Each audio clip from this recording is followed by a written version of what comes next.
Oh me, oh my peoples. It's that time. You know what time it is. You all know what time it is. It's time for that brothering around. Let me get it back to the video footage. If you're on the YouTube, what is up? You see us right here. So we are at episode number 44 of Brothering Around. I hope you guys had a very safe, fun Thanksgiving holiday.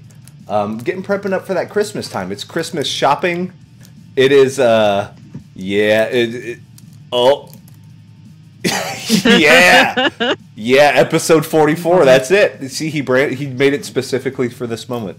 No, he didn't. That's an actual lie. I'm your host, Wes Gardner. And joining me, we're one less. We're one less, but I still feel that the power is strong. I think we're one more. Because we also have the chicken. We have that. We have the Yakuza chicken. In place of Mr. Nerd in the Bay, Marco Flores, we have the genius Yakuza loop. There's nothing even to say about it. Just we're going to look at that for about an hour and a half. Just I'm constantly on loop. But I'm also joined by Moriarty. How are you? Good. How are you? Doing great. Coming off your. I saw you did more. Todd talked you into the Vampire the Masquerade stuff for that stack up stream. Well, actually, I kind of chose that just out of my own free will and just had him pal around with me. Yeah. Nice. So it all works got out. The mentor, the senpai. Sensei. Yes. I mean, it's kind of my jam. Todd EBF. Yes, sir. Yeah, that's the shtick, right? Like, if we're all carnies, which we all are, like, I'm the Skyrim carny, and you're the carny shit is the vampire thing, and now I got GTA Online, so... Them shark cards, baby. Get all that money, man. Oh, my goodness. Doubles the next 2 weeks on MC contracts, so I mean it's just, and it's so funny because I read it somewhere. I didn't see what the actual deals were, so maybe you can go into this. But we're in the holiday shopping season, right? Yeah. And Black Friday, and like I have a very sordid history with Black Friday, but it's like GTA Online had its own Black Friday sale, like not buy GTA 5 for a discount. I bet you could, but it was more no, our online infrastructure, the whole separate world that we built, they have their own Black Friday sale. And I was like, that's really bizarre. It ran from the Friday to the Monday, and the biggest discount was on the yacht. Like, not even just a small yacht. Like, the best yacht you can get, which is normally $8 million, was only $2 million. And that was like a pretty steep fucking... So I know a few people that picked up yachts. That's what you get for Black Friday. Well, I needed that yacht action. I needed a little bit of need the boat. The shoreline was kind of barren. Needed to buy that big ass yacht. I wanted the yacht because it comes with a helicopter where 2 people can sit in the back and drink champagne. Oh man, but like I did an entire stream of me in the back of my friend's helicopter that he got with his yacht, just drinking champagne in first person. That's incredible. And then the camera just looks at it. Like, I'm so happy where we are as far as technology is concerned, because anytime you see footage of somebody playing a VR game, you know what I mean? Like, that's what the GTA first person view is, to where everything's slightly like not correct, and you're like, what? So you have to like be really let me look over here, and then you see the footage and it barely tilts this way, but you have to do all this big dramatic stuff. Oh, it's so good. Like, I love technology. I do a lot of that game in first person though. Like, it's a beautiful game. I mean, they nailed that whole. I mean, say what you will about Rockstar and that they write the same like 5 characters or whatever, but it's like, 1, they're good characters. 2, they can nail a world. Like, I would put them up there with Bethesda, with Elder Scrolls type stuff, like, totally. Because I could draw you the map, like, of certain portions of Vice City. I could totally draw it. I'd be like, oh, here's the nightclub, and then you go and you take a right. Like, I haven't played that game in years, but I could still tell you where stuff is. Like, no, the nightclub's a few blocks down. Got to go past that. You got to, the bank's over here, to fly the little remote control airplane, which, ugh. We talked about that one episode, right? All those missions about flying bullshit missions, yeah. Flying them planes. Yep. But their world building is on another level, which it is. I'm excited about Red Dead 2. because Mm-hmm. I think Red Dead was like the unsung hero. I know it's gotten a lot more love now, but I remember when it came out, people were like, a Western, what is this? And then I was all about that when it came out. dude, it was great. I was just like, what, a fucking Western? I would Yes. argue that's their best game. Like, still, I still think Red Dead Redemption. If you haven't played it yet, I know it's on the Xbox One backwards compatibility list or something like that. Great way to play it. Play it. Like, I don't want to spoil nothing. The ending's fantastic. Like, I'm a big fan of good endings, and that game nailed it. Like, yes, that's exactly what I wanted to see in that ending, and it just worked.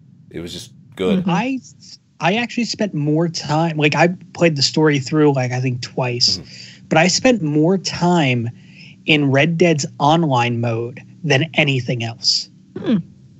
I think I maybe dabbled in it, but like, because there was a, was it like, not cops and robbers type stuff, but it was, you could do bounties and stuff, right? Like, there were bounties. You could do bounties. Okay. You could play liar's dice, like poker. Nice. And it was just a lot of fun. That's cool. That's cool, man. And like, yeah, it doesn't have to be all these crazy. See, here's what's going to happen, because now every game has this. They're going to try to force feed a battle royale mode. They're just going to find a way, because like, oh, Fortnite? This game has nothing to do with battle royale. Let's make a battle royale mode. Standalone. Let's do that. Oh, Call of Duty? Yeah, we're going to make a battle royale mode. Standalone. You're like, all right. Yeah. All right. Though, arguably, in a Rockstar online game, it is a battle royale mode. Oh, the whole thing. basically, Yeah, the yeah, free for mode. sure. I remember the first time playing the multiplayer mod for Vice City. And because at the time, like, there was this whole thing for Vice City. They kind of did it in GTA 3, but I think the physics of the motorcycle in Vice City, like the kind of Kawasaki Ninja style bikes and the dirt bikes and stuff, you could do tricks. Like, you could do backflips, you could do spins, you could do all this stuff. So then there was a mod to play multiplayer to where you would go online and you would see people doing crazy shit. They would be like jumping off skyscrapers and like backflipping and grinding down rails and stuff. And you're like, what is this? It was like some Willy Wonka chocolate factory just of crazy stunts. It was like, but you would see a posse of like 30 or 40 people riding their Kawasaki Ninjas down the strips and stuff. And you're like, this is the best thing I've ever seen. And then you try to do it and just fall off the bike. It's like a toddler learning how to. I'm like, nah, all right. I honestly think that if the new Red Dead has an online mode similar to what they're doing with Grand Theft Auto Online, it's going to be so fucking popular. There was a MMO. I say an MMO. I don't even think it's like released yet, but they're like, here's a Western MMO, and you can go into the saloon and you can gamble and you can do all this stuff. And then that's exactly the thought I had, is I was like, if they do an online mode for Red Dead, I would way rather play that than some Western MMO. Because it's going to be handled better. I think it's going to be less unwieldy than building an entire MMO around, like, I don't know, the way they were propositioning it, it's like you could have given it any coat of paint and it's still World of Warcraft. Like, at the end of the, it's like, now they wear cowboy hats. And you're like, all right, do I want to go get good for them 8 boar skins to turn in? I say that loving World of Warcraft, but you can only play it so many times, right? But yeah, not. But vanilla's coming. But Oh. oh, people are so excited about. And here's the thing: I promise you, and I'm gonna get hate mail for this. And I said it on a stream, and some guy got butthurt about it. Oh no! Vanilla sucks. Like, it's a bad game. It's really bad. Don't play it. Yeah. Like, it takes forever to do anything. There's no good flight paths. The combat doesn't work. Skill cooldowns, the cooldowns are broken. Like, vanilla WoW sucks. Like, if you go and try to play it, you got to be in the right mindset, because you're gonna play it and be like, I think the game's actually way better now because they did quality of life improvements and there's actual stuff to do, instead of like, oh my god, because I still remember the level 40 to level 55 grind.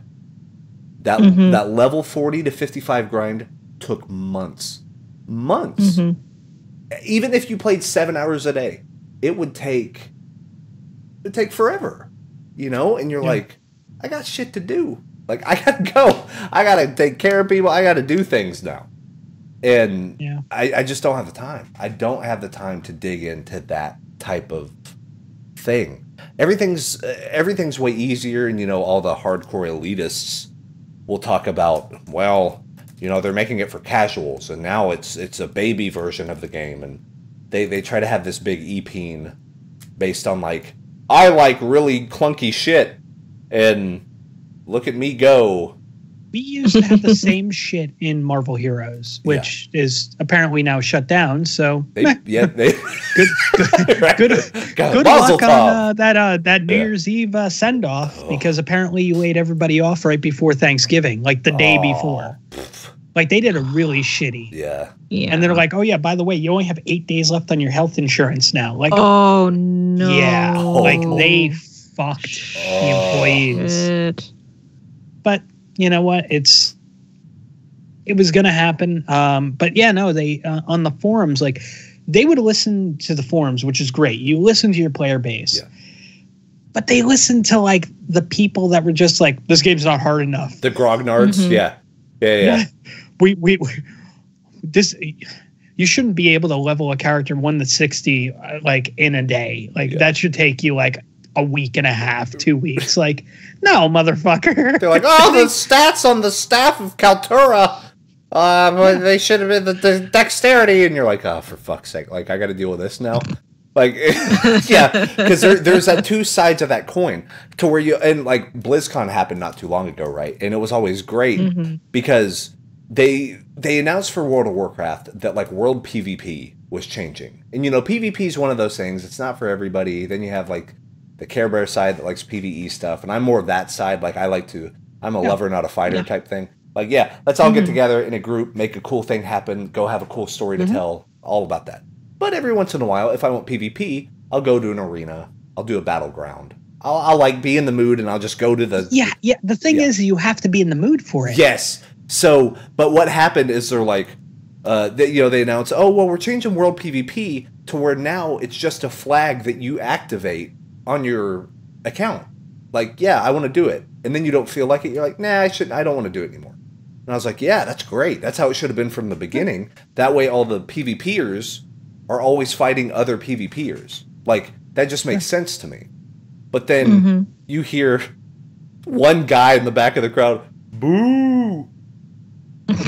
We're going to listen to that guy? Like, that's the guy that was making all the... I want to kill people that want to play the Care Bear simulator, basically. Oh, I want to, what is it whenever you, like, spawn camp in a first-person shooter? Well, they just... God. Yeah, that's what that is. It's like, I'm going to wait outside Ironforge, the starter city, as a level 507, and I'm just going to gank anyone that walks through the door. Oh, look at me, aren't I awesome? And you're like, fuck that guy. Like, get him out of here. So the way they're doing it now makes way more sense, you know? Because beforehand it was just server-based. You join a PvE server. So then PvE's activated all the time forever for everybody. Yeah.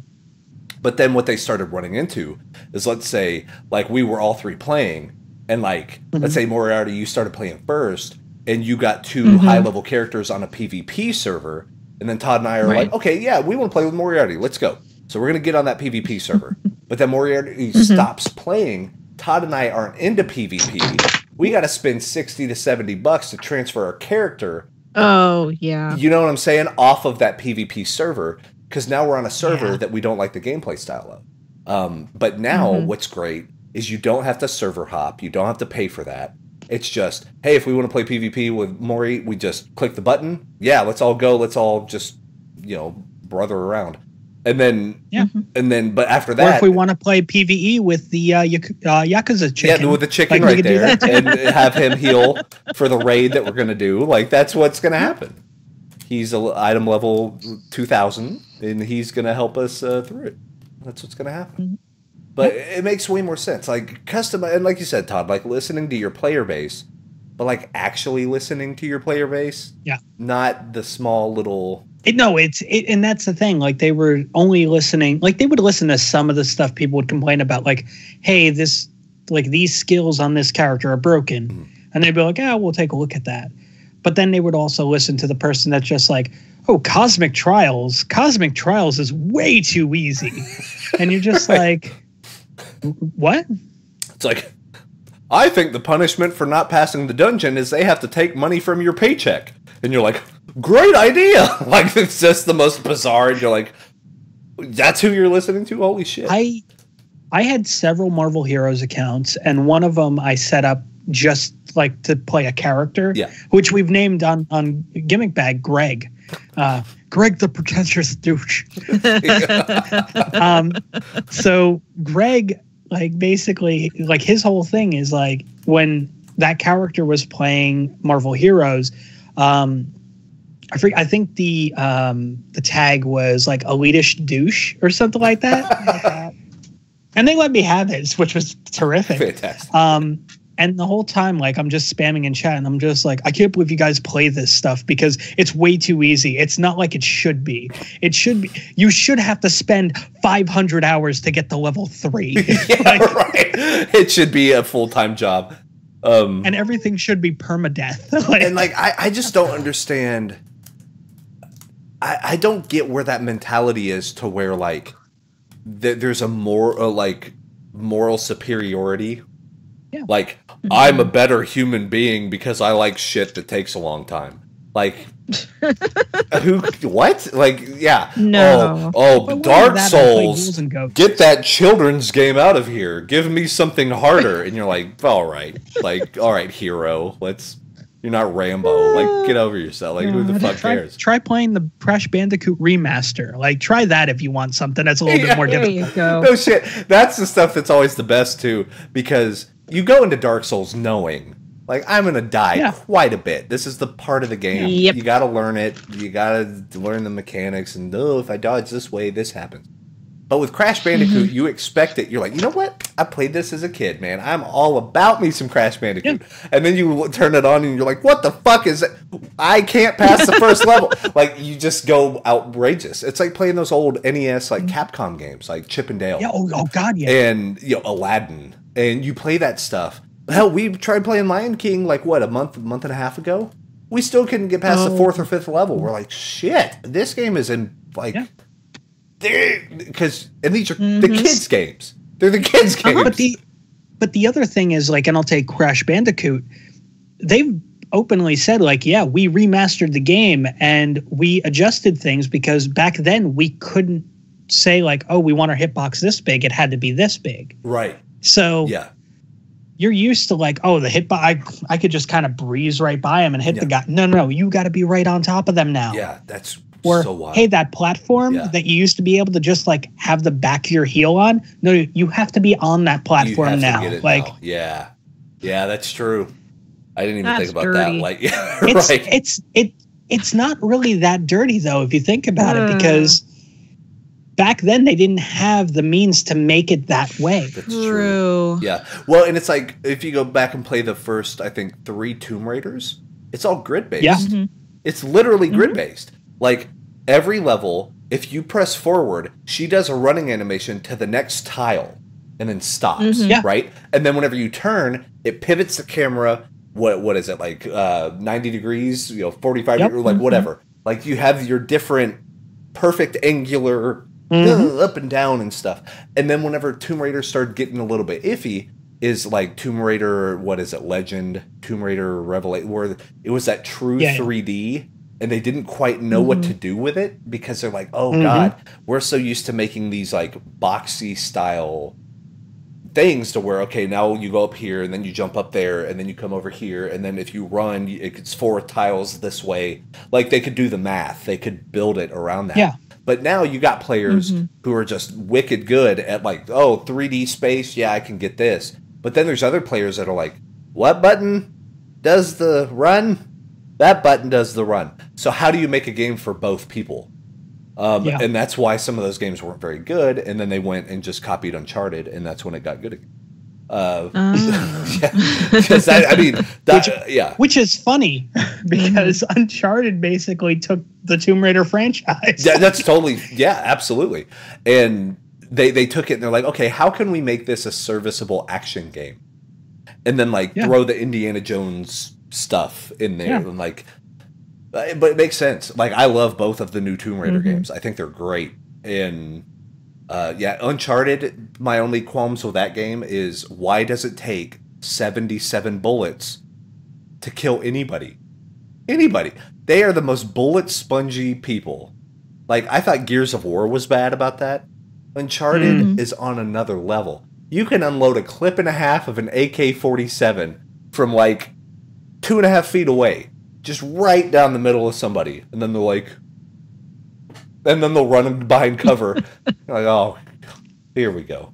Apparently Uncharted 4 fixed that. As far as, like, headshots are actually one bullet and it works. Like, you would have... Even regular non-boss characters take 5 headshots. And you're like, is that dude's cranium, like, made of titanium? Like, that's outrageous. Why does it take that many bullets? Oh, and then there was also the stuff to where... I love Uncharted because it's very cinematic, but then it's also... You have to finish up the area before you can go forward. Yeah. So, like, you better hope that there's not one, enemy just hiding out in a corner somewhere. Because I'll look around and the music's down, it's not going crazy anymore, and I'm like, why can't I go past anything? Like, what's going on? And then you'll walk around for a minute and you're like, I don't know why I can't go past this thing. Why is this still locked? I'm done. But then you like run past back. a doorway. and then you run by, and then the guy's like, ah, and like comes out, and you're like, oh, that guy, bam, killed him. And then as soon as he dies, then this gigantic cutscene starts with lush environments. You're like, could I just have not killed that guy? Could you just see that I killed 99.8% of the people in this area? And like, yeah, I think he's pretty good at this, so let's just keep him going. It's just weird stuff. Like, video games are bizarre. Like that. And like going back to MMOs, it's, you have to go collect boots. So in order to get boots, you have to kill these ostriches. You're like, why does the ostrich have a boot? Like, you just start asking yourself these questions. No. You kill the ostrich, you get whatever they drop, you take it to somebody else who gives you something, you got to give to somebody else who gives you something to take to somebody else to get one pair of boots. Mr. McGonagall loves the tarp of the ostrich, and he'll go and he'll make you a harmonica, and then you use that harmonica, and you go play a song to the fish, and then the fish will... Fuck. It's like a Jim Henson movie. And I hate to say it this way, but how many times have you had missions like that? Oh, that's all every single time. Like, there's not a mission like that. But they're better at masking it now and like theming it to a narrative. But then you still look and you're like, really? I gotta they don't give you the end goal of like get boots. Like, now it's like you're just doing chores. Like, Maury was in my stream yesterday, and what I had to do is I had to go put up wanted posters in a village. Like, I was walking and I was like, here's one. Here's one. I had to put up 8 of them, and I was like, okay, why 8? Why not just like 5? The whole thing. It's just very weird how mechanically... I guess there's like a cognitive dissonance you have to take yourself out of and like accept it for what it is and be like, oh yeah, what's my task this time? It's like some of my friends are playing that new Animal Crossing on phone. And I was like, I ain't doing that phone one because I got the real shit, man. I got the top tier crack cocaine version of Animal Crossing on my 3DS. I don't need some... Yeah, just Bolivian... Just the highest grade, like no. Get this is uncut Bolivian Animal Crossing. This is the black tar. Somebody's gonna be in trouble. Yeah, the black tar heroin of Animal Crossing is what we have right here. And then you guys have your you might little hit of something, whatever. But no, we're doing like they have their trash bag of like. Of just miscellaneous leaves and such that they've picked up in Mexico while it's what was that fake 7-Eleven crap that people would smoke, spice or whatever, like that's what you got that spice. Come at me when you really owe Tom Nook some money, like you really you got a $4.8 million house loan you got to pay back and you don't know how you're gonna do it. Tom Nook's gonna come after him, beat your legs in. Like, he's always like that. It'd be a shame if something happened to you. Yeah. Oh wow, you worked real hard on this house. You know, it'd be just a real. It'd be hateful if something maybe put you in a wheelchair or something. But I mean, I'm just saying, like out in the back alley today at 7. But how much did they pay for those windows? Yeah, those windows are nice. Oh, but now how much were they on the 3DS one? Tom Nook has his like kids in on it or something. It's like the two little Nook brothers. It's like Timmy Nook and like something else. But they're little kids and they're wearing the. I got to the part now to where they have a shopping market. Like they opened up their own market. Like it's a Walmart that you walk into, and then they're like, "Oh, hi, welcome, buy whatever you want." And then you could try to sell stuff to them. Like, "Oh, I got these rare bugs. I got these fossils. Let me show you what I got, and like tell me what you're gonna give me for it." And then, but they always undercut me because there's another place right down the road called I think like Resale or something like that, and it's owned by this llama. And then I'll go take all the stuff to the llama, and she pays a premium. She pays super well. And then I'll go over to the Tom Nook's kids, and they're like shortchanging me by like 11 grand. And I was like, whoa, whoa, whoa. Your dad's already got me hook, line, and sinker for the freaking house down the street. You can't give me a little bump of the... All right. Freaking raccoons, man. They don't mess around. Then you try to buy it back from them, and it's like 4 times the price. Yeah, and they're like, oh, what the jacket? I don't recall a jacket. Oh, we got this new jacket in right here. This one right here. Yeah, came in just earlier today. That's the jacket I sold you guys for $5 grand. Like, oh, no, that's not that jacket because this one's 25 grand. Yeah, this is a premium jacket. I don't know if you brought another one. We maybe shipped it off. I don't know. But like real talk, I've played Animal Crossing on the 3DS every night for like I think since September 20th is when I bought it. Because the 3DS is great because it keeps track of like here's your playtime, here's the day that you started. Oh, look at your adventure type thing. But like it's kind of sad how much time I have put in this dumb Animal Crossing game.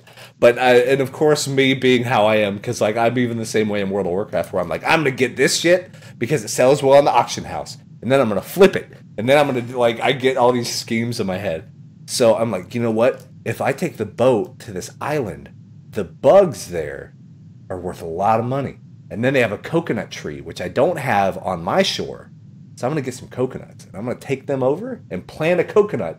That way I don't have to come back to the island. Like, you start going through this whole, like, thing, and then by the end of it, there's a big, giant village, and, like, you have a full, like, economy happening just because you're like, well, let me bury this fossil. I'm going to rebury this fossil because it's probably going to be worth more in a little bit. Like, you start becoming a hustler, like a street hustler.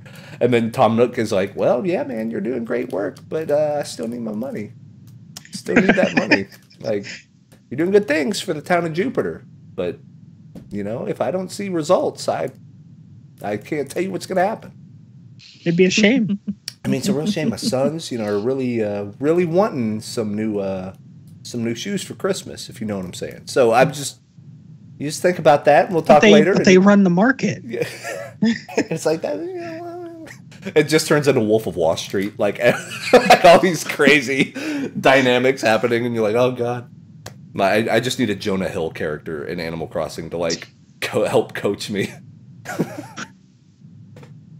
Oh man! But how are you guys doing after that long tirade that went about 8 different places?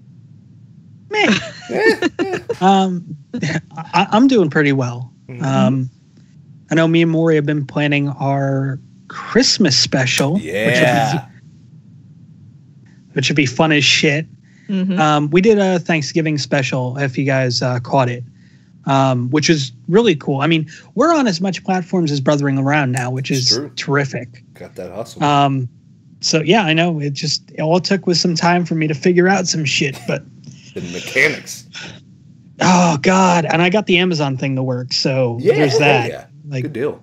Yeah. So it's just a matter of getting that done. But one thing we do, like every now and then we'll do a pre-record because either somebody's going out of town or something or so forth.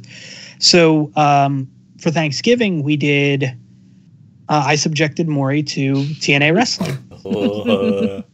Yeah. Like it wasn't as bad as she thought it was going to be. Okay. Because I chose some pretty decent matches. And, there was Christopher Daniels, Samoa Joe, AJ Styles for the TNA World Heavyweight Championship, which is an amazing match. Yes. There was the Mixed Tag Monsters Ball, Raven and Daphne against Abyss and Taylor Wilde. Feaster fired. The first one. Oh, man. And then what was the last one we ended on? It was that weird cage match where they had to hang the belt. Oh, the King of the Mountain match. Oh, no. Yep. Oh. Is that the one? That was fun. So which one am I thinking of? It was not Hernandez. I was thinking the electrified steel cage with LAX and the Dudleys, where he kept on touching the cage and getting electrocuted and no selling the electrocution. I think it was that one. Or what was the one with the red cage that had like it was almost like the Terrordome. Yeah. Where they couldn't get out of it. Like they legit could not get out of this thing. So it's because they had to climb up the sides and it's a domed roof. It's a domed roof. So it's basically, the 6 sides or whatever. And then it comes up though. It comes up curved. And then there's a tiny little gap at the very top, like a little circle that you can crawl out of. So here's the thing. You're wrestling a 35-minute match with like 8 other people in the ring. You're lifting them up. You're doing all that. Your arms are tired, right? Your body's just tired. So the physics to get out of this thing, there's no door. You couldn't, I'm just going to climb out the side of the door. They didn't have it. Like you got in, they get there, and then the thing dropped over them, right? So there's no way besides that way of getting out. Everyone was so tired they couldn't do it. So this match ends up going on for like an hour and 25 minutes. It was booked to go for like 38 minutes, like just your standard pay-per-view match. It took twice as long because no one could get out. And at the very end, they were helping him get out of the thing. Like, it wasn't Hernandez. I can't remember who won. But like, it may have been Homicide because usually it was the X Division guys. They were climbing it and like their arms would give out and they just fall. And then you felt so bad. So what they actually started doing is making like a ladder of themselves. Like, get on my shoulders and I'll help boost you up. Like, it was on this big teamwork. But the crowd was great because it started, oh man, who's going to win this match? Who's going to win this match? And then the narrative turned into, please somebody get out of this thing. Like, please, any of you. I don't care who it is, just somebody get out. And then whenever they got out, the crowd roars because they're like, hooray, we can go home. Like, it just changed the whole vibe. I felt so bad for it because you're like, they are exhausted. Like, they can't do it. Their arms are like shaking. And they're like, it's not them selling the fact that they can't get out. They just can't get out. They're like trying to figure other ways. I also want to add onto that specific cage, all the workers had to wear gloves. Because the way that the thing was designed, while they were climbing, there was a chance for them to damage their hands on the metal. Because the metal wasn't like all circle. It wasn't tube metal. It was like sheets. Yes, it was like God. So whenever you're clamping down on that and you're hanging, some of these guys are almost 300 pounds. Like, I know a lot of them were the X Division guys, but there were a few guys in there that probably shouldn't have even been in there. And they're holding on, and you can tell they're like white knuckle gripping. Like, oh my God, it's just bad. But you had to monkey bar your way across it. Like, there was no real way you could put your legs in because of the way the dynamic of the top of it was. So you couldn't like do that and like crawl and shimmy and stuff. It couldn't happen. The gaps were like this big, so barely enough for your foot. Like, your hands could kind of go around, but then your wrist hits some other part. It was a mess. I want to say that was a Vince Russo special, but I'm not sure if he cooked that one up or not. He did not, actually. Really? Believe it or not. The Terrordome was taken from an idea that AAA does. Okay. with that style cage, but they're like, oh, well, we'll have them escape the top of the cage. It's like, and they've done like 4 or 5 of those fuckers too. Like that's the other part. That's like the worst. Oh, I remember. What was the other TNA one? You got to show Maury where, was it the fire extinguishers? Oh, there was a fire, and they had to put out the fire of, and this isn't the wrestling match, like just a pyrotechnic went bad or something. And in the lighting fixture, like they had to spray it, but the only thing is they had to keep spraying it because an electrical fire is not like a gas fire. It doesn't like, oh, we're just going to extinguish the flame and then it's gone. Not really. So they keep doing fire extinguishers. It's so bad, you can't see anything on the camera. Like, it's a fog. It's just constant. They have to evacuate the building. Everybody. Oh my God. All the fans have to evacuate. All of the wrestlers have to evacuate for like 2.5 hours. The fire department shows up. They're still rolling live. The fire department it's the greatest clusterfuck you have ever seen in your life. I don't think they sold the DVD because what are you even buying at that point? But it's like, it's hilarity. so bad. It's so, I can't even remember which deal it was, but TNA has such golden nuggets like that. Just like, this is what it's really like to run a wrestling promotion. It's like, this is the shit you got to worry about. You don't think you do, but you do. Because it's going to happen. Sometime or another, it's going to happen. And, you know, Vince has been real great about hiding that type of shit. Like, making sure that the show must go on. You know, that's what it is. You know, sometimes for worse, especially with, like, the Owen Hart shit. But, like, they find a way to keep that, just keep going. Go, go, go. Like, let's figure it out. Just keep moving. At TNA, they just pump the brakes. They're like, we got to get out this fire. Oh, it's not coming out. Uh-oh. Well, now we have to evacuate the building. I actually found a video of it. It's from Hard Justice 2006. And apparently there's a match going on while the arena... And then, like, the crowd starts chanting, like, we can't see shit. Like, we can't see shit. And they're like, duh, clap, clap, clap, clap. But then it gets really bad, like, to where people are, like, leaving. And then they just have to call it off and evacuate. And it's it's God. crazy. Oh, That's TNA. It's like mwah, just golden beauty. Yeah, 7.5 minutes into that clip is when the chant of "We Can't See Shit" starts. It is brilliant. That may make the New Year's Eve special. It is insufferable because you're like. So should I refrain from watching right now?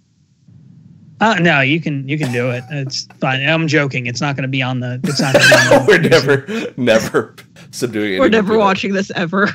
You could also watch that the Monsters Ball match against Abyss and Sting. I think it was to where they tried to do a bit to where I think Sting tries to get Abyss like by his ankles and like bring him up on a pulley.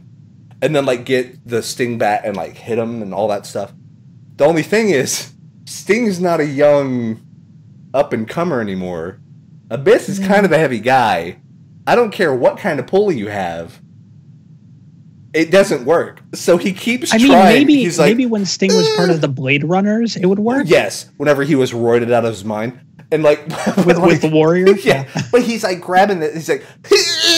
He's, like, struggling in Abyss. Comes up like a half foot and is like, and then falls back down. They try it over and over and over. And then at the end, Sting just grabs a chair and hits him with it. And I was like, yeah! I just love it. Yeah, I mean, happens. I think for the Christmas special, we may have a Monsters Ball match between Abyss and Mick Foley. Oh, I have that, I think. I have something like that because that one was actually pretty genius if I remember it right. Like that was a great match because of course Abyss is the new generation of Mick Foley. Like that was his whole gimmick. He is such a Foley mark. Holy shit! His mask is the same. Like holy god. But then you could tell probably in the back, Abyss was like, "I would love it if you put me into the thumbtacks. I would love it. Like everything that happened in the Hell in a Cell with Taker, he was like, "Let's do that. Like, just do that to me. I want to be able to tell my friends that Mick Foley fucking threw me off a ladder into like glass. Like, just let's do it." And it made for an amazing match because you have a guy like Mick Foley who's great at making other people look awesome. Like that was Mick Foley's whole career. Oh yeah. And then Abyss, who wants to take every single move that he can possibly take. Like, please just do all of it to me. Just please, just do it. And it's an actual carnival. Like you watch it and it's madness. It's like, how are they waking up in the morning? Like, I'm just gonna just kind of put that in the chat. Yeah. But that is our Christmas special and the entire match list for that. So let's see this. Some really good ones. Let's see.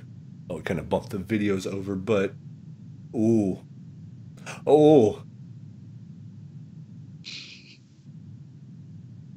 yeah. Yep. Yeah, that's gonna be good. You guys all have to check that out. Please just go subscribe. Gimmick Bag. Yeah. Go do it, man.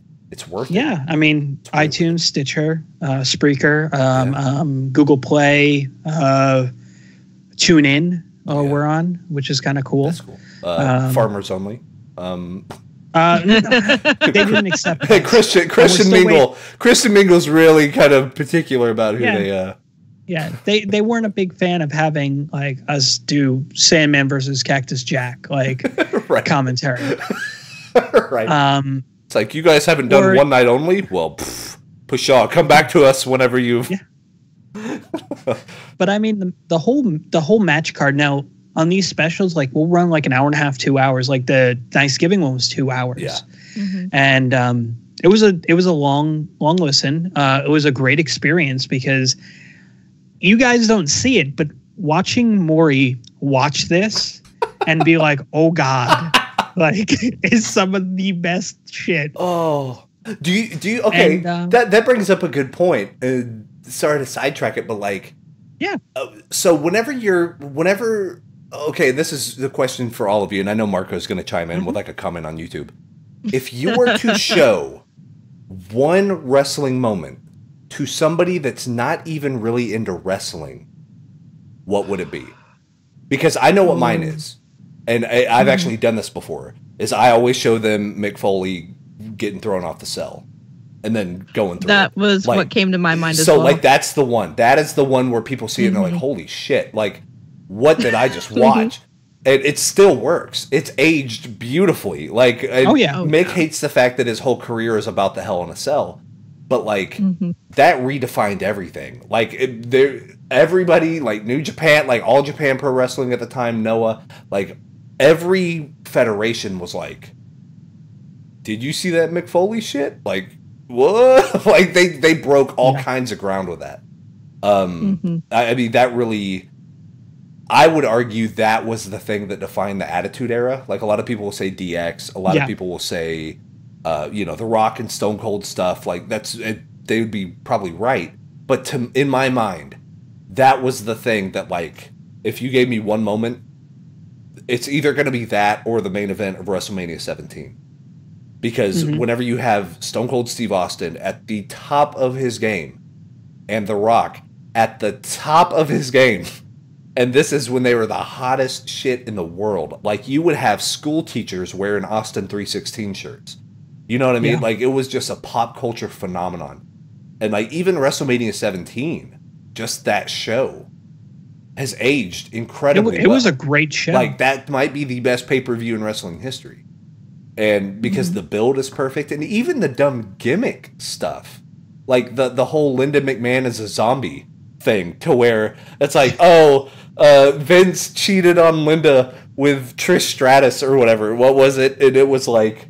Now she's in a coma, but now Trish Stratus is her caretaker. And, don't worry, Miss McMahon, I'll feed you these, like, lima beans, and I'll wipe your face. Like, it was all really fucked up and stupid. But then, during the match, it was, it was Vince versus Shane, wasn't it? Like, they were fighting about who's going to take over Linda's share of the company when she dies, because she's on death's door and stuff. Really fucked up.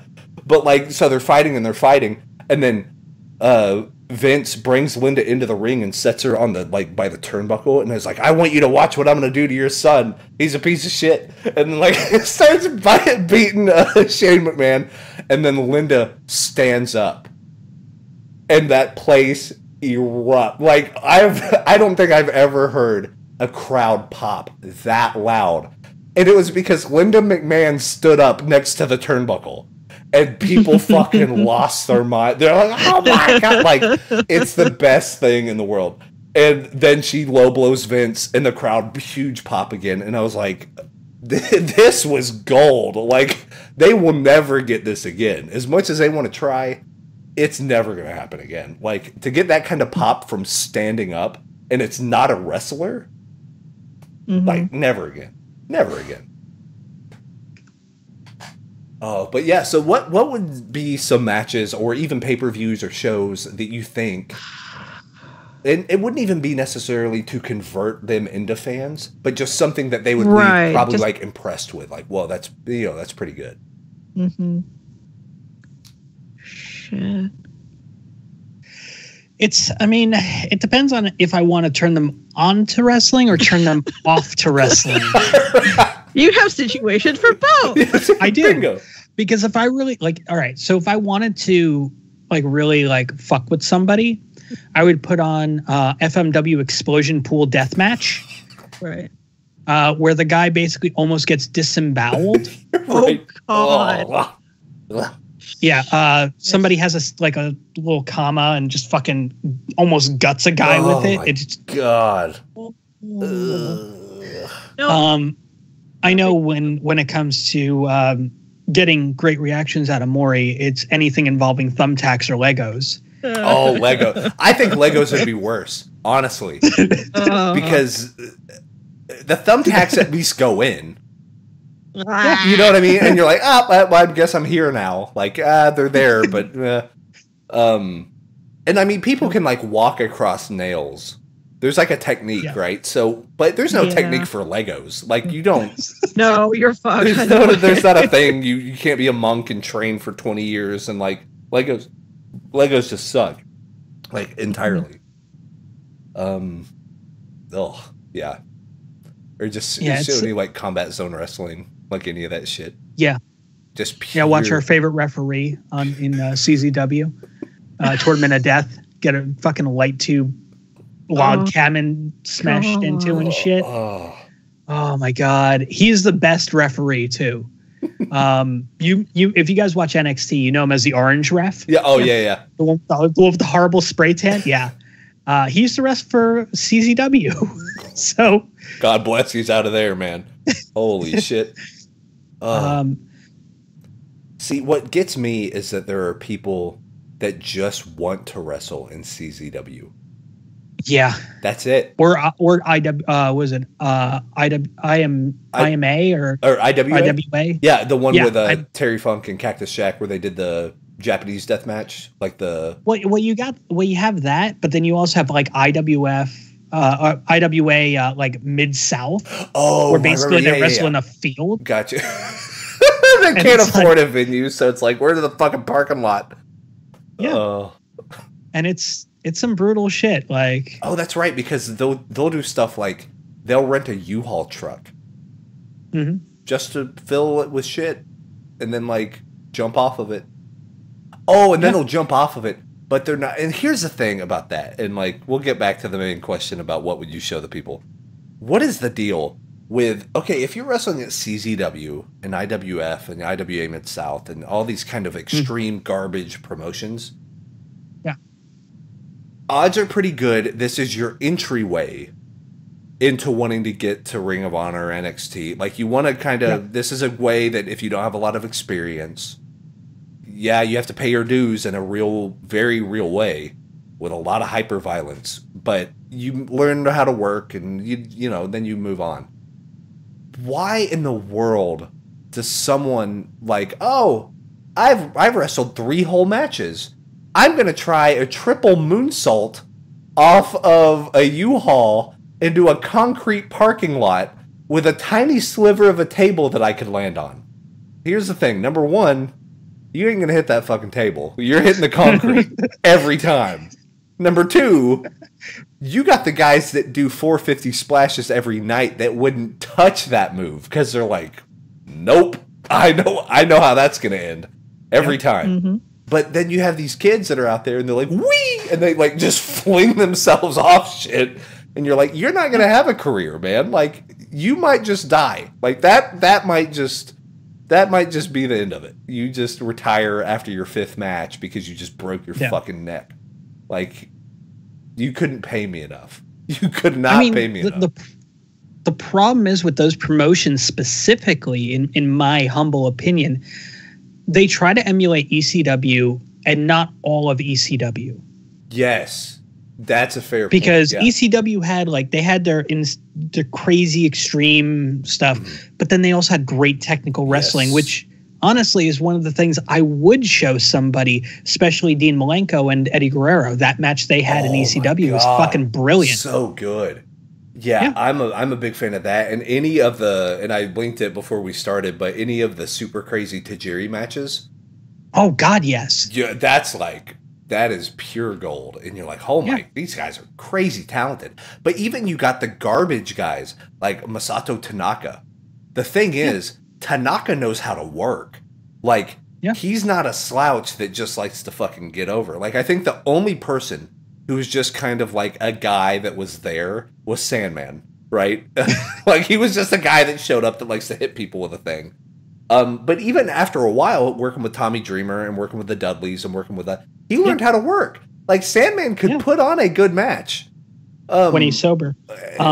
Which is very piquito, very little. But yeah, you're exactly right. They saw the big spectacle of ECW, and they're like, oh my God, barbed wire, and that's what they focused on. But the thing is, Spike Dudley knew how to fall on barbed wire just right. Just right that he could do it again tomorrow. Yeah. You know? And that's what I appreciated about ECW. It's like, that stuff is death-defying, but they could do it again the next day. So there's some sort of gimmick to it. It's not maybe what you think. It's a magic trick. Like, it's genuinely a magic trick. Like, those tables weren't just genuine all oak tables. Like, they were all perforated. You know what I mean? Like, the cheese grater stuff's probably real, but they were smart enough to know how to blade during, like, oh God, he hit me with a cheese grater. Oh no, my head. But that's when you actually blade. You know what I mean? Like, they understood the gimmick and the work of professional wrestling. But then you get the young kids that come in and like, my hero is New Jack. And then they like, what? Yeah. And then they like, I don't think anyone has ever said that ever. And never will. I honestly have to say that was the best reaction I've ever seen. I'm like, my word, my stars and stripes, New Jack, my word, I do declare. Like, oh, it's true though. But that's what they see. They're like, that shit was crazy, man. Let's go do that. But there's one guy in CZW, and I can't remember his name. It's like, I said Masato Tanaka, but his name might be like Masato, or he has a one-word name. And you think his name, he would be like a Japanese guy, but he's not. He's just some like white guy with long black hair. He's really fucking good, but all he has done is CZW. That's it. And I'm like, bro, you could make, like, you're great. Like, go out there. Be somebody, man. Go do Dragon Gate. The problem is with those promotions, though, is you do it to kind of get like your foot in the door and learn the business and stuff like that. Then you get stuck in the trap of working in that kind of environment, and nobody wants to touch you. Right? Yeah, that's true. I'm really surprised. Like John Moxley got picked up. Yes, for example. So that's okay. The guy's name is Masada. Masada. Yeah, so let me link you his, because you probably will recognize him. He's good. He's genuinely a good worker. And like it's really good. And let me get that. I forgot how to use Skype for a minute. Hands are great to check out. Oh, him. Yeah. Yeah. That guy's awesome. That guy's great. Like, he gets it. He understands it. He does all of the shit, the crazy shit with glass tubes and stuff, but he does it smart. However smart way you could possibly do it. I think there was a Vice documentary that talked about the Tournament of Death. And it went with, who's the guy that runs CZW now? I have no fucking clue. It's some guy. It's not Quackenbush, but he has that kind of name. No, he's got Quackenbush has got Chikara. Yeah, Chikara. That's his deal. But it's a guy that's been there, but he took it over from Danzig or whatever his name is. Zandig. Zandig, the Jesus, that guy. Jesus! There's 5 of them. You're gonna fucking die, and you're gonna fucking die. That's the best promo. Oh my God. He's like, holy shit! Like, we need to, because it's the thing from Botchamania. Whenever he's like, Jesus, like that's where that promo is from. But yeah, so took over for him, and then the guy gets booed out of the building all the time, and then he gets like fucking glass shattered on his head and shit. It's like, all right. These young kids, man, just do. I would rather be the tech. I want to be the Dean Malenko guy. I want to put you in the coolest looking like elbow lock, so your arm can't move, and you're like, oh god, like that. That to me is awesome. Like the old school world of sport. Just stretching people. Yeah, just Stu Harton them, man. Just getting them in the dungeon. Well, I just send them on up to Lucha Libre. Okay. Thanks for dusting me off. Yeah. So good. Oh, man. But anyway, we digress yet again. Yep. Yet again. I think because we don't have Marco to keep everything. Yeah, Mark. If this is an episode about anything, it's that Marco is the beacon of light that like we're setting sail on this like ocean, and he's that light watch, like the watchtower. Like, oh, this is our guide. Let's kick it back over here. Yeah. Because without that, it's off the rails. It's like it is. It's outrageous. But yeah, I think he's also going to be gone next week. I believe. Mm-hmm. Just visiting some family. So if you want more of this chaos, let us know in the comments. It's all going to be just riffing on wrestling stuff primarily, unless I have some bone to pick with some video game shit. Oh well, I mean, who doesn't? Yeah, I mean, it's the par for the course nowadays. Yeah. It'd only be $24,000 to get everything you want in this game. Oh, speaking of, but that's a chance. It might not get everything. You might get some dupes. Yeah. So okay, I think we may have touched on this before, but I don't know. To go away from kind of the wrestling thing for a little bit, this loot box shit, because I know we talked about the 2K points and things like that. Mm-hmm. Do you guys consider loot boxes gambling? And the reason why I ask it that way, because this is the big deal now. A lot of the governments are getting involved and like, oh, we need to regulate this because this is gambling for children. You don't have to be 18 to buy this video game, yet it has loot boxes, which is a weird, like, casino style thing. I argue that it is not gambling because you're guaranteed to get something.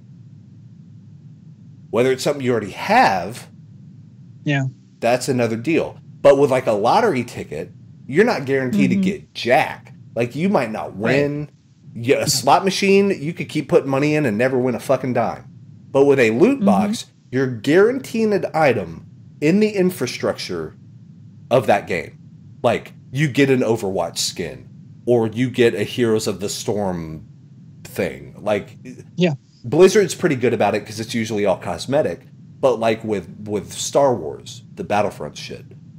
Well, now you get a more powerful weapon. Now you could buy a loot box to try to get that weapon. So it's this weird gray area. Like, you could spend real money and not get the thing you wanted, but you still got a thing. Right. Yeah, it really is like a very gray area, as you put it, because, I mean, personally, is it gambling? Kind of. Right. I mean, sort of. Because you are taking a chance. You're taking a big chance on whatever you're going to get. For sure. But at the same time, you're getting something like even and what is it? 2K18's got the loot boxes that you get with your virtual currency shit. Yeah. You're guaranteed to get something. Yeah. You know, you might get more VC. You know, that's a thing. You might get parts for your creator wrestler and so on, which I'm not big on. I mean, just give me fucking everything. I don't want to have to go and spend hours upon hours. Thankfully, you cannot purchase VC with real money. There you go. See, because that's where it would get real. That's where it gets. Yeah. Totally. That's where I really take issue with it is like, oh, hey, like if, for example, like I'll take Fortnite. Mm-hmm. You can buy the game, and while playing the game, you get the loot pinatas. Yeah. Right? Which is basically their loot box. Mm-hmm. I think you can use in-game currency to get them, or you could get the Epic currency to get it, I think, as well. Oh, okay. Something like that. So, I mean, there's that element, which is like that's kind of shit. Yeah. Mm-hmm. Because the loot boxes are this weird middle ground between like that type of deal to where you have a casino slot machine and it's like true gambling. But then based on a lot of people's deal, oh, it's a game of chance. Well, that would mean Diablo and loot drops. Like there's an 8% chance that this thing's going to drop. Is that really gambling? No. You're investing time in hopes of getting a thing. So there's still like a transaction of sorts happening. But it's like that's a stretch to call like, oh, my tier 4 thing didn't drop on this boss rush. Now I'm going to sue Activision because like you don't really have a case. That's part of the mechanic. If for example, and this is my standpoint, if you can pay real money for it, like the loot boxes to gamble at that point for an item, that's when it is. Yes. If you're using in-game currency, then I'm not a fan of it, but I don't see it as like true gambling. Yeah. Right. You know? Yeah, because then you start getting into incentive.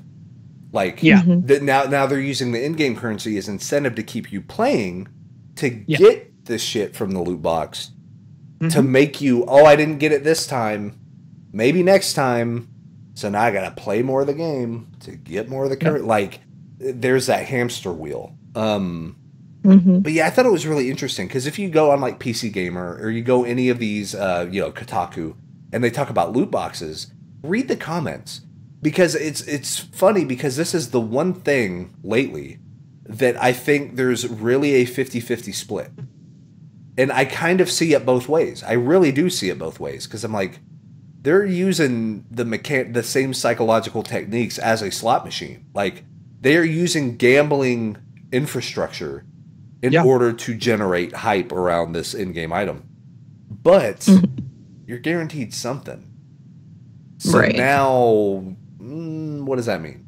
So what would be real shitty, and I think I've seen this in a few games, if you can just outright buy the actual item. But I don't know. Like, does that circumvent it? Is it like, oh, well, if I want this gun in Call of Duty, I could just buy it for $1 and not have to worry about this loot box shit. But why am I spending $1 on something that it's already in the game? Yeah. You know what I mean? Then it gets into like the weird DLC shit, and it's like horse armor and yeah. Buy more bullets for the Godfather gun, which is really what happened. Yeah. Just a weird thing. It's a weird. Video games are weird now. Like it's we're at that level where it's like, because here's the thing, man. I got real big into Magic the Gathering and the Pokemon trading card game and shit. Yeah. Would I consider that gambling? No. I find it to be a game of chance. But to be fair, I don't know so much about Magic and like the history of Magic, 25 years worth of cards and what's the valuable ones and what should I be on the lookout for. Like I'm not at that side of it yet. And I might not ever get to that side of it because there's like 10 billion cards you can get. So I don't know what the value is. I'm just getting it because I know I need these cards to play this card game. Like, that's where I'm at. So any pack I buy, I'm getting more than what I had before. So, hey, hooray, I got new cards. You know, so I mean, if you were playing like card for card, that's gambling.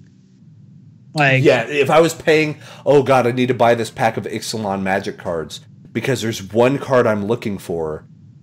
Now let me get this, crack open a pack. I would, you know. Well, yeah. I know, like when I was growing up and Magic was still relatively new back before it got all fucked up with the Portal set and blah blah blah. Yeah. The local hobby shops and comic book stores would have their tournaments and stuff, and there were some, you know, some of them were like, oh, they're abide by the rules and stuff like that, and other ones were really shitty, where it'd be you have to put up one of your cards. Oh. Yeah. And at that point, it's gambling. Yeah, that's because you're buying in. Like, yeah. There's a format now in Magic that I think is really interesting. I'm never going to play it. Never.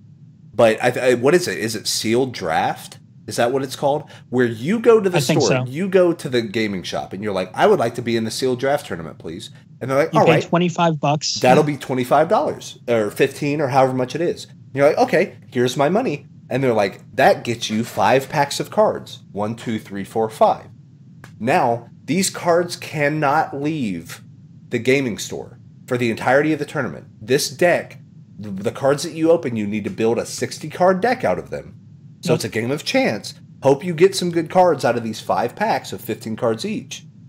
Make a deck and play in the tournament.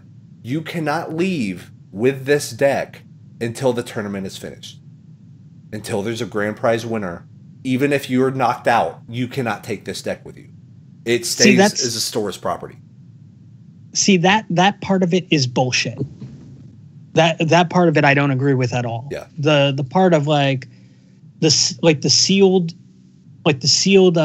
tournaments, I like the idea, because I mean, you go into a tournament and no matter how good your deck is, somebody's deck's going to be better. Right. Yeah. You put everybody when you put it on a level playing field where it's just like, there's a chance you're going to have some good cards, you're going to have some shit cards, but you got to work with it, you know? I mean, at that point, it becomes skill. Yes. How well can I build a deck? It's not necessarily... Yeah, how well can you build a deck? How well can you utilize it? Yeah, I spent $5,000 on these random single cards because I know these all work together. It's, let's see how quick you are on the take of, like, how well do you really understand the game of Magic? Yeah. Like, can you build something that... How do you drive it? You know? And that I agree with completely. Like, I like that style of tournament. But to say, like, while the tournament's going on, even if you've been eliminated, you can't leave with the cards you just paid $25 for? Right. Fuck you. Yeah. And then, of course, at the end of the tournament, everyone gets all their cards and whatever. But it's like, I'm with you. I'm like, well, it's not like a library book. It's not like I'm, you know what I mean? Like that I'm checking this thing out and then checking it back in. And it's not, I mean, is it like bowling shoes? You know what I mean? But you can never leave with bowling shoes, but you have to pay for them. No. Yeah. It's weird. Like, yeah. You buy your own. You come in, you be the real hustler, dude. You walk in and be like, no. I don't need your peasant bowling balls on the back wall here. I brought my own. And then, like, it's like Kingpin. You're like, there it is. Yeah. It's got the skull in there. It just rotates. Fucking gyroscope shit in there. Oh, that's what we got to do next, man. Forget all of our YouTube stuff that we're doing right now. We need to make a bowling league. Like, now we just flip the... Poor Marco comes back 2 weeks from now like, I'm ready for Brothering Around. And then we all meet and we're all in our bowling shirts. And, like, it's talking about, like, techniques for, like... And he's like, what happened? We should legitimately do... Like, just get bowling shirts. I mean... Oh, we should. And we should have, like... We need it. Brothering Around has to have a tagline now. Like, it has to have a like we're a car shop, and it's like, Yeah. the best, we're the Jim Jam Ding Dongs, or like whatever, like random saying, like we're a 1959, car mechanic shop. I think that'll be good. I mean, I had to come up with something for just to get the shit on fucking iTunes and shit, which was like outrageous. It's like, what's the slogan of your show? And I'm like, what? Yeah, so we have to have a slogan now? Shit. Yeah. And I'm just like, oh, fucking everything's got a gimmick. Boom. Problem solved. Yeah. See, that's great. I was wondering, like, why you started saying that all of a sudden. Not gonna lie. You gotta equate the two. You gotta brand it. I gotta work it in. I gotta work it in. I'm good with it. Sounds good. Radio. I mean, between that and me just doing like random live reads. Oh, God. Oh, that's great. Because I mean, here on the Brothering Around podcast, you can go to audibletrial.com/brotheringaround, get yourself a free audiobook, and that's true. Keep enjoy it. You don't even have to read that shit. They read it to you. You know what I mean? That's some benefits right there, man. Like, if you're so against reading, so against it, there's still an option for you. And it's at audibletrial.com/brotheringaround. Yeah. Like, let's say you want to go on a jog, but you also want to read, I don't know, the Blade Runner book. Yeah. Let's say, you want some random guy from Britain to read you the new Jim Butcher book. You can go do that. Nice. audibletrial.com/brotheringaround. Yeah. It's a real thing that exists on this earth, by the way. Mm-hmm. Yeah. Do it. Do it. Yeah. Oh, man. And I mean, that was just like, boom, just got that. You're welcome, Audible. That's right. You're Yeah. welcome. Just remember just who butters your biscuit at the end of the day. That's all we're saying, Audible. Like, you think you're just going to hit those quotas for your, fiscal year meetings all by yourself? No. Yeah. It's just brother. But you say gimmick bag's not good enough for it, so I'll do it here. Hey. There you go. Nope, Audible. We're doing a little ringing, getting to talk about gimmick bag. Yeah, I'll just go on strike. I'll be like, I'm pulling like instead of Audible pulling their sponsorship, I pull the Audible sponsorship, and they're like, yeah, who are you again? And I'm like, listen here, Audible. You don't take gimmick bag. You don't take brothering around. And they're like, all right. And I'm like, wait, come back. And they drive away with their big sack of money. It's all or nothing. Well, then it's nothing. Wait. Well, that's not getting crazy. That's how we haggle. That basically sums up my Animal Crossing haggling as well. Where it's like, I need a new blanket. And I was like, I have a new blanket. And they're like, I'm going to give you 100 gold for it. Well, I want 200 gold. And they're like, fuck you, I'm leaving. And I'm like, no, no. I can give it to you for 75. I'll give it to you for 50. Please, just come back. Just take this fucking I need my house payment. Tom Nook's right around the corner. Please get me out of here. He's got a crowbar this time. He's meeting me at the train station. I can't leave. He has eyes everywhere. He has my visa. Yeah. It's collateral. That's what the collateral is. He has my magic cards. He wouldn't let me take them. He's got my work visa, so I can't go to that island to get shit anymore. Yeah. The bugs. I can't. I need those bugs so bad. Some of those bugs pay a fucking lot of money, though. Like, for real talk. Like, Animal Crossing, big tips. Hot pro tips. I'm brothering around. Catch those stupid-ass bugs. Like, and get the coconut tree. Because you have to walk around with the net, and the great thing is you have to walk around slowly, because some of the bugs freak out if you get too close, and you're, like, running up, like, ah! And trying to, like, catch them with the net. So, like, legit, you barely hold the analog stick, and then your guy, like, creeps up with this little net, and then you bring it back, and then you're like, ha, bitch! And then you, like, catch it. And then it's like, yeah, congratulations. And it tells you, like, how big the bug is, and I need to take some cell phone footage of it because I seriously do this every single night. After I get done editing and putting the show up, I'm going to do my Animal Crossing hustle. Like every single night. That's what happens. Trying to carny your way into getting out of Tom Nook's payments. That's right. But I've upgraded my house like 7 or 8 times now. So it's like, oh, your house looks good. You know, would you like a second story on your house? And I'm like, yeah, that sounds great, Tom Nook. Thank you. And he's like, great, yeah. I mean, you know what? It'll be done tomorrow. It'll be just wake up tomorrow. Just wake up, look at your new house. And you're like, this is great. And then he's showing it to you. And he's like, yeah, you see, you got the new staircase up there. You got some windows.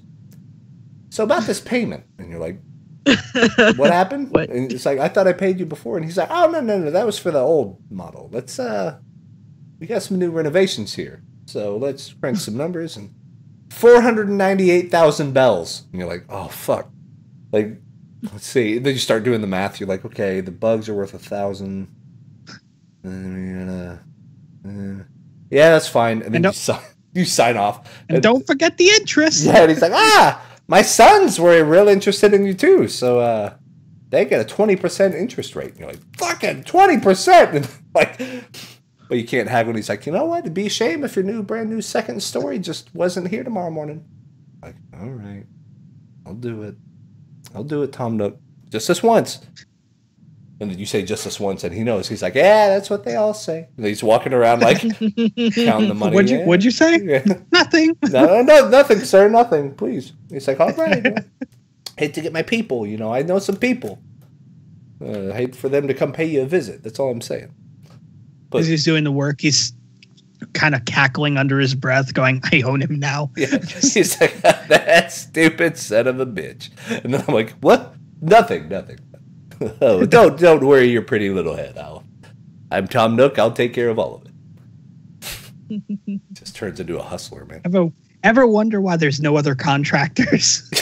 Yeah. It's like, and then that's weird because there's a graveyard outside of the town, and it's all these other. I don't know. That is weird. It's just a Tom Nook enterprise. So craziness. Oh, but that's been Brothering Around. Episode number 44. Moriarty, that was quick. Thank you. Yeah, that's an hour and 17 minutes flies by when you're talking mad shit. An hour and almost an hour and a half. Crazy. Damn. But Moriarty, we thank you so much. We're terribly sorry you have to watch all the TNA shit. I'll get over it eventually. That's what booze is for. Yay. Yeah, I think some of the talent in TNA thought the same exact way. Like, I'm here in TNA, but this is what booze is for. Especially when like Kevin Nash joins the fray. Oh, or just what Jeff Jarrett does in life. I mean, fair play. Toasty roasty. I'm going somewhere. I just need a 6-pack or a dirty 30 of Natty Ice. Yeah, dirty, give me a dirty 30.